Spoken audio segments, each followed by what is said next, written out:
சொர்க்க வாசலை தொடர்ந்து தட்டுங்கள்.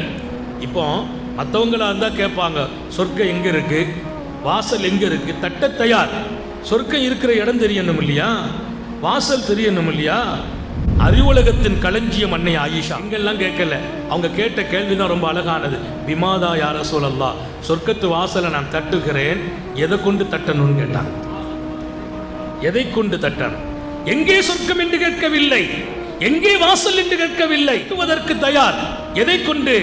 சர்க்காரை ஆலம் ஸல்லல்லாஹு அலைஹி வஸல்லம் அழகாக பதில் சொன்னார்கள். பில்ஜு யா ஆயிஷா, ஆயிஷா சொர்க்கத்தின் வாசலை நோன்பு இருந்து தட்டுங்கள் என்றார்கள். நோன்பிருந்து தட்டுங்கள். நீங்கள் நோன்பு வைக்கிறீர்களா, நீங்கள் சுவர்க்கத்திற்கு வாசலுக்கு வந்து விட்டீர்கள். சுவர்க்கத்தின் வாசலில் கை வைத்தீர்கள், தட்டுகிறீர்கள். தொடர்ந்து நோன்பு வைக்கிறீர்களா, தொடர்ந்து தட்டுகிறீர்கள். யார் தட்டுவார்களோ திறக்கப்படும் என்றார்கள்.